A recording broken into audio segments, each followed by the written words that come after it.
Good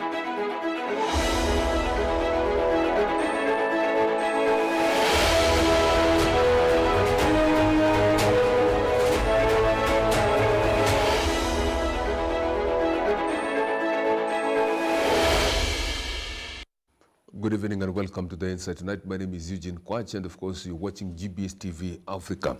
And of course, as we always do it every Friday, we bring to you The Insight, where we get to delve into issues that concern you, matters politics, matters current affairs, matters just everything that concerns you and matters current affairs, of course. Today we talk about the state of the nation as we get to look at a lot of things. Of course, we are joined here by a political analyst, a UDA youth leader, Edwin Nyakundi, joining us for this conversation. Thank you so much for joining us, Mr. Edwin Nyakundi. Asante sana. Thank you so much. Thank you. Without further ado, I wish to us that we may start this conversation right. But before that, 2144 is our SMS line at GBS TV Africa. At Eugene Kwach is where you get to get us on our social media platforms so that you can engage us.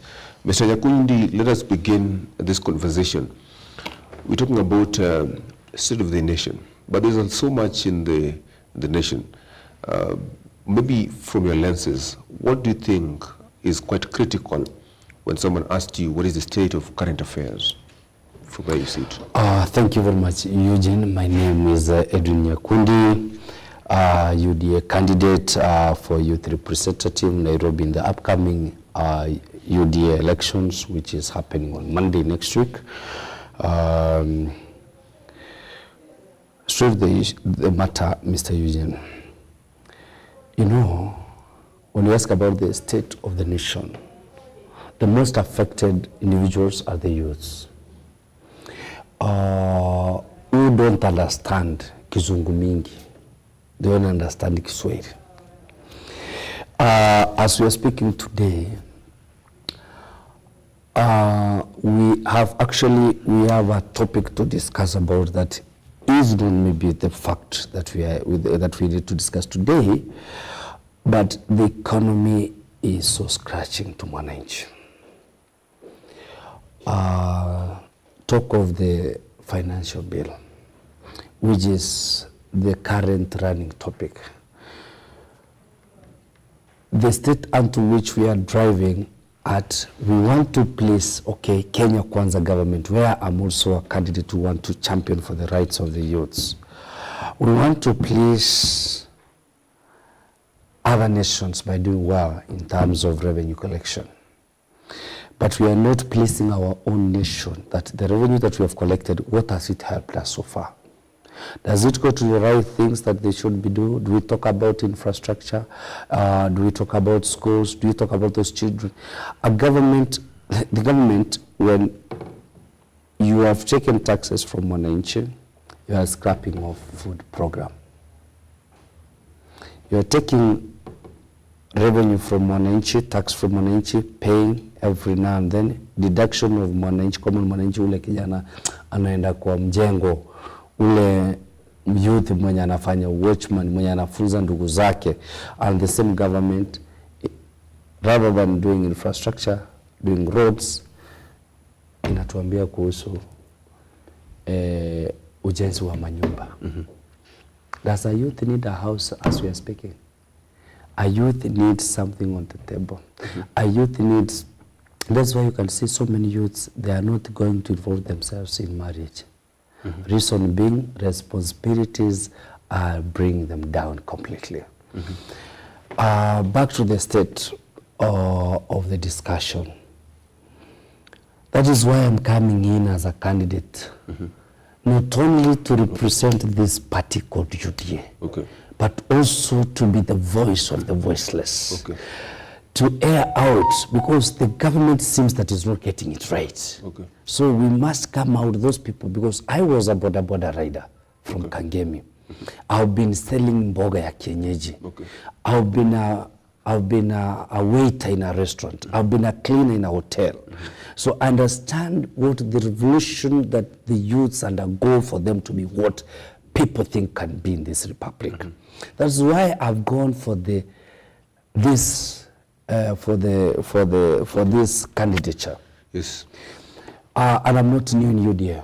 Okay. I started in TNA, that is 2013, when I was a young boy from university. I went to Jubilee 2017, but because of my tribe, because of my background, financially, poverty, I didn't cringe what it takes, because it was all about what you have. But 2022, God's success is always on a plan. I marched to be a UDA candidate from Mountain View Ward, which is in Westlands constituency, whereby I became number 2 out of a very tough contest with a very minor margin, but they always say the winner takes it home. After that, I want to thank sincerely my governor, His Excellency Johnson Arthur Sakaja, also that it is wise for him to award me a monitoring position so that I can monitor what the county needs, what Nairobians needs, and I'll be able to air it out, or to air those issues out to the government of the day, which is led by His Excellency Governor Sakaja, on issue to do with the sewer, on issue to do with garbage, on issue to do with dumping, on issue to do with revenue in the city, on issue to do with mobility, education across the board of the departments, all departments. And I'm proud to say that with Sakaja, I've seen light. Okay. Thank you so much. Let us begin with the government, Kenya Kwanza government. Oh, yes. The Kenya Kwanza government got into power through a notion that they were going to help Mama Mboga, mtu wa boda boda, and the youth, that they were bottom up, now bringing people from the bottom of the pyramid to the higher cadres of the economic. What do you think so far? Has Kenya Kwanza done anything so far to that extent that can actually warrant them maybe to be even re-elected if elections were done today? My friend Eugene, get it right.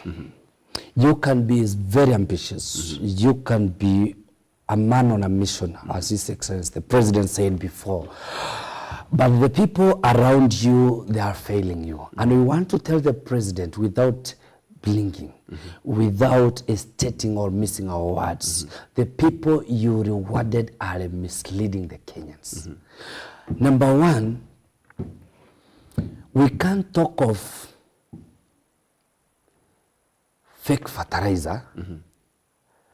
You go through the panel, you get it right at the end of the panel, when the fact remains it was fake fertilizer. The person goes through the panel, the same people who graded this person in parliament, who have been with them in the parliament, the same parliament, you expect that person to take it right, to take it slight, that, oh, we need to impeach this person. No, it won't happen. We will be clapping, but the common mwananchi will be crying. We want to tell the President the truth of the matter, the party we love, the party that we formed. The person who formed this party is no longer recognized in this republic. And that is Boda Boda. Rider, where I'm also passionate about these young people. If we talk about, and I will, not everything that we have to oppose, but there are some of the things we need to oppose. I want to appreciate the President with his own perspective of thinking. He felt that it's nice to lower fuel prices. With this one, you have directly touched that Boda Boda rider. You have directly touched that Mama Mboga who is using a cooking gas at home. But the 70% of it, Kenya Kwanza still is sleeping. Okay. Interesting, because you're talking about... But we must tell the President the truth. Yes. The problem with the Kenya Kwanza government is who will tell the king that you are naked. Okay. That is what we are lacking in Kenya Kwanza. Because everybody is all about praise and worship. Everybody is all about who is on forefront to please the presidency. But the President has come out clear. It's not about popularism. It's about service delivery. Okay. And whatever that is happening in Kenya Kwanza, it is about supremacy. Okay. War of supremacy. Okay. The wolf supremacy, indeed. Yes, indeed. I think we will get to talk about that. Yes. But now let's also talk about, because we were just talking about the wolf supremacy. And you see, when we talk about the government, we also have to talk about UDA, because UDA actually forms the government. Exactly. So we talk a bit about UDA. What is happening in UDA? We have had cases whereby the president initially and the deputy president were not in good terms, where actually we have had where the president continues to say that let's actually embrace each other. The deputy president on the other side Let me ask you a question, Chen. Yes. The news I know that you have covered, people from press, you have covered all this. One man, one shilling, one vote. Okay. One vote? Do common mwananchi understands that? What is this notion are we talking about? Where is this in the constitution? One man, one, you know, why is it someone sits in a corner and they want to, you know, come up with another cocoon of a government whereby we, Mount Kenya, we, I don't know the people from Kisii, how do we call ourselves now? We from the Rift Valley, as this government sincerely turns to be Rift Valley and Mount Kenya, at what point are we going to leave this kind of discussion and talk about children, they need to go to school? We have given free education as it is being called. We are doing a subsidize of fertilizer.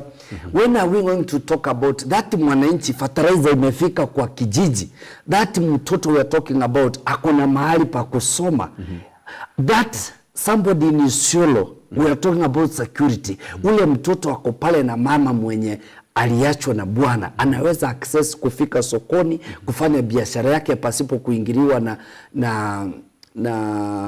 na waasi. You know, we have changed the conversation. We have turned this country into a political atmosphere. We have turned everybody into politics. And I want to tell you for free, if this nation proceeds and goes on as we are heading, if the president cannot stand out and use the, you know, the presidency seat that we accorded him as Kenyans, this nation, we are losing direction. Okay. Every now and then, you cover your news, what you'll get on news is about politics of supremacy. It's all about mtu mmoja akae pande ile, ufanye mchango yako kanisa pande ile, usitoke kanisa hii uende pande ile ingine, huyu akifanya mchango hii imekuwa. We should avoid those kind of utterances from especially people who have been elected. My friend, you have been elected. Regardless of how you got elected, it's not business to Kenyans. What the fact is, you were elected. Why don't you use that position to execute your orders, to execute you use your powers to execute, and service delivery should be driven to wananchi. Why are we failing that? Simply because somebody somewhere is talking about 2032. Mr. Nyakundi, what is the way to go? The way to go, the president should come out clear and tell these people that he rewarded.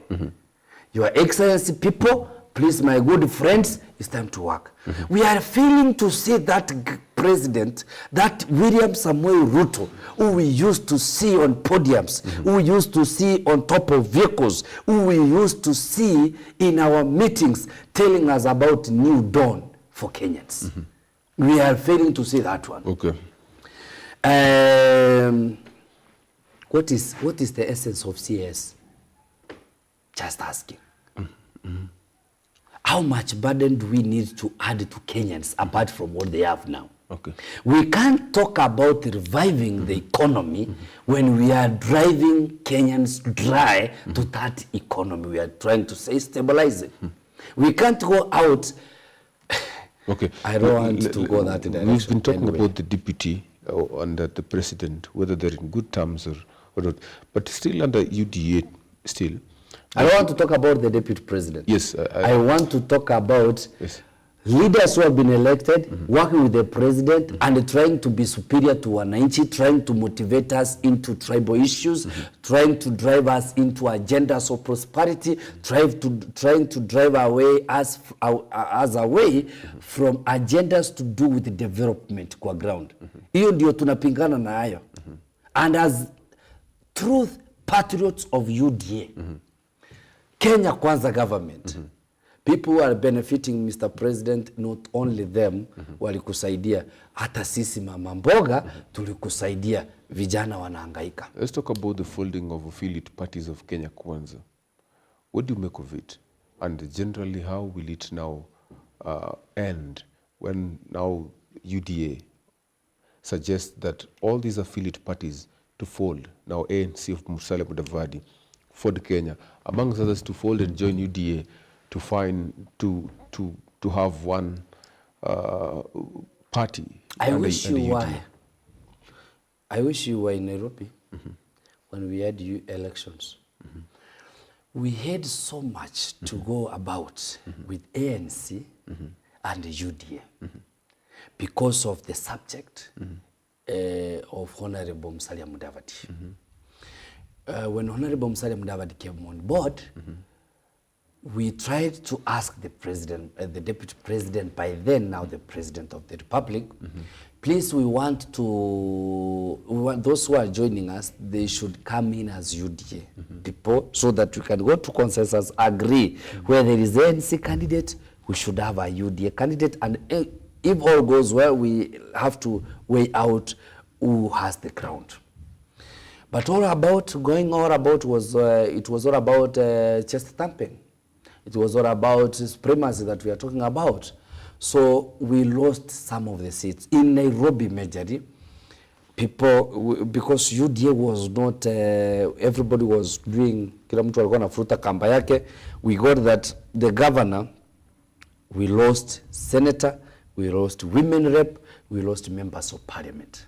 The reason why I want to bring or to ask those affiliates parties to UDA to follow their parties, make one party, or join us in this big party called UDA, is to avoid, you know, the essence of elections is to have more representations. If we fail to have representation and we say we are the government, especially in this capital city called Nairobi, we can't be able to deliver. Reason being, when the governor of UDA Kwanza tries to bring, as per its manifesto, to bring development kwa ground, mbunge anasema hapana, hiyo haikuwa.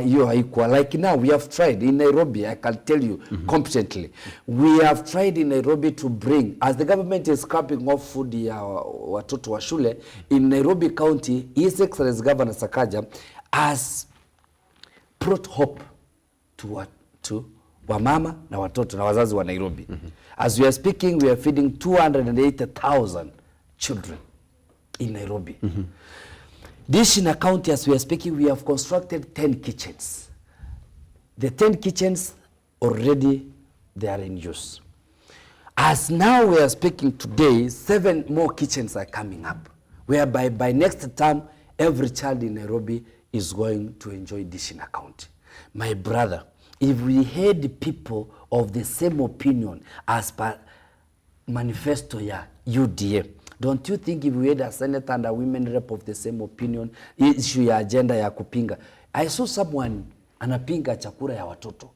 Oh, Sakaja ameiba hii. Are we talking about kuiba ama we are talking about ile kitu inaonekana? Unajua wananchi wa Nairobi hawataki story, wanataka kitu wanaona na macho hapo. Are you getting it right, my brother?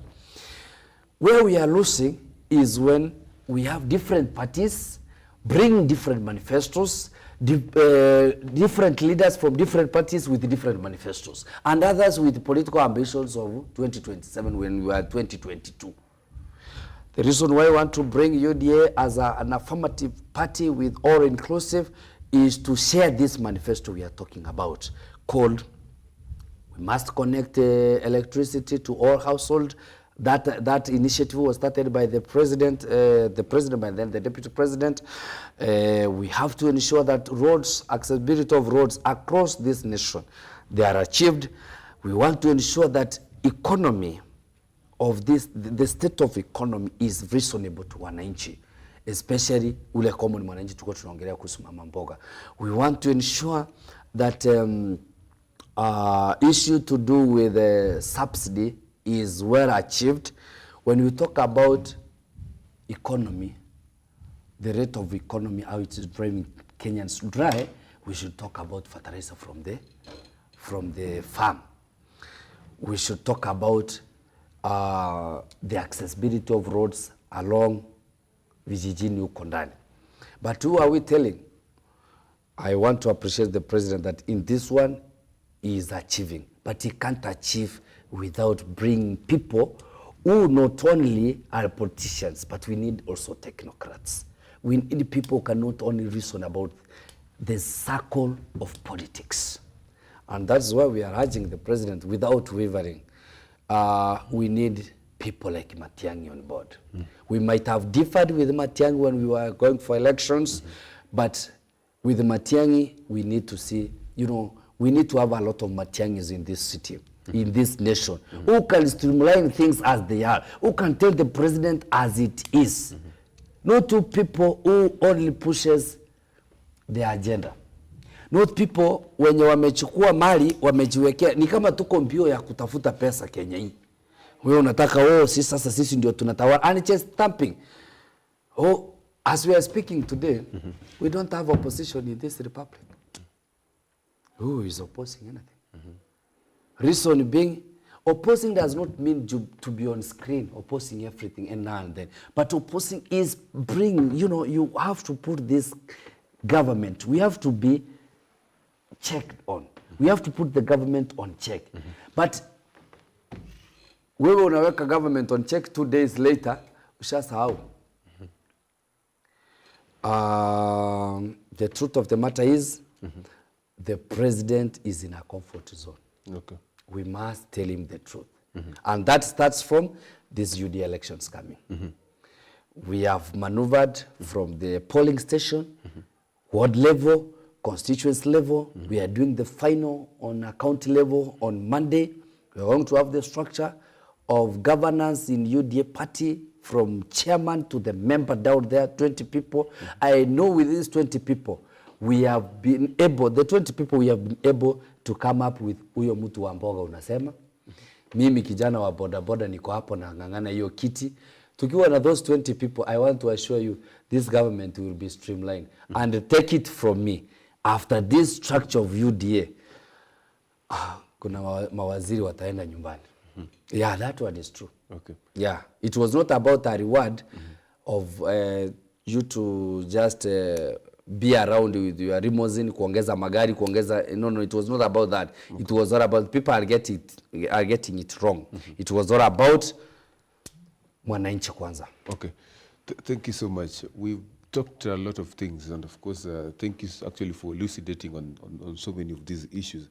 But again, a major critical question that I would have wanted us to talk about is that because you are a youth leader, and we have seen up the cropping of new leaders in the country, not just in UDA, but even across, when the conversations around who replaces the ODM leader, because as the saying goes, we have had, we understand and know that in times coming soon, whether Raila Odinga, either by nature or when his time comes, then he will have to exit politics, of course, active politics. But the question has been, who will replace him? We have seen Babu Owino trying to muscle up maybe support across the country, going to Nyanza, going to Coast. But now the conversations around who... is Raila Odinga ready to nurture the young people? Just asking.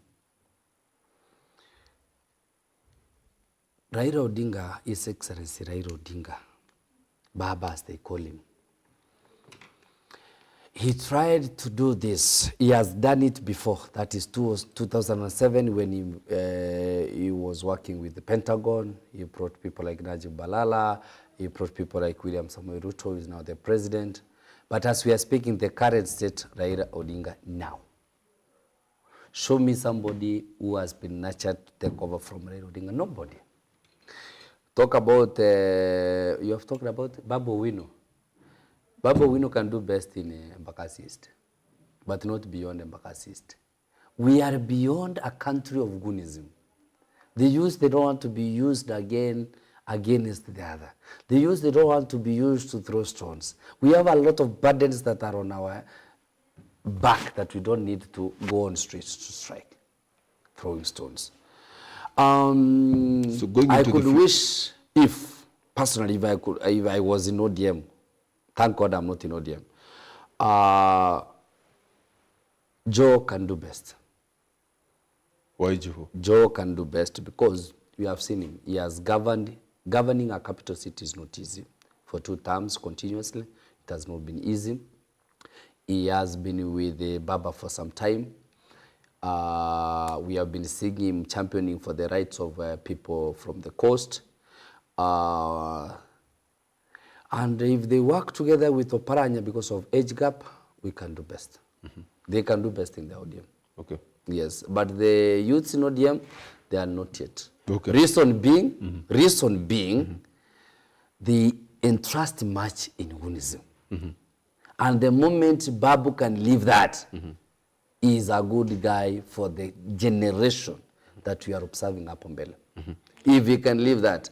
You know, leading is not about goonism. It's also about giving hope. I've seen Babu doing very well in bursary issuing, bursary at his constituency, but I'm not seeing Babu Owino doing well in bringing calmness in this city, bring calmness in this Republic of Kenya. I've not seen that one. Okay. That one I'm yet to see. Okay. Yes. Thank you so much, sir. It's been a great conversation with you. Yes. We've discussed quite much in this short time. But you guys, you are unfair.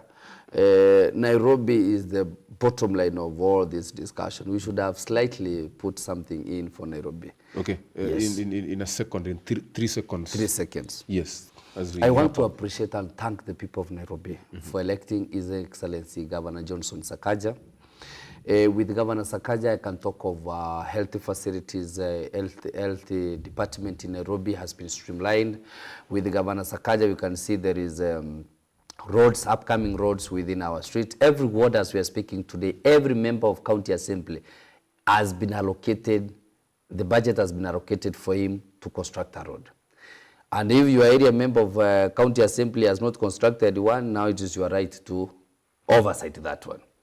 In Nairobi, as we are speaking, children were missing classes because of food program. In Nairobi County, as we are speaking today, every child by 3rd term, they are going to take this in a county. As we are speaking today, the revenue, actually tumegonga 11.2 billion. In Nairobi, finally, we have been able to give 3 times bursary kwa watoto na scholarship. Na watoto wanapata. Na hao magavana wengine wamekuwa mbeleni. All 3 combined governors wamepeana mara moja. Okay. Yes. Thank you so we want to thank Nairobians and I want to appreciate na niwaombe kwamba watu wa Nairobi, let's not give up. We are going to streamline UDA party in Nairobi with sober leaders in place. By Monday, we will be having our, by the way, who doesn't know that the chairman for UDA Nairobi is none other than His Excellency Governor Johnson Sakaja.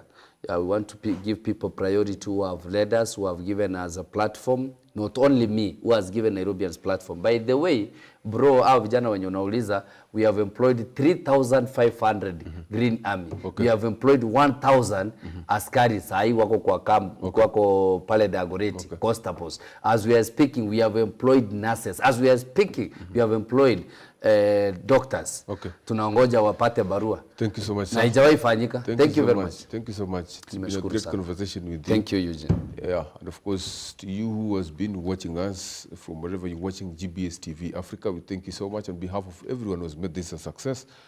We wish you a very good night. My name is Eugene Kwach, and of course, this is GBS TV Africa.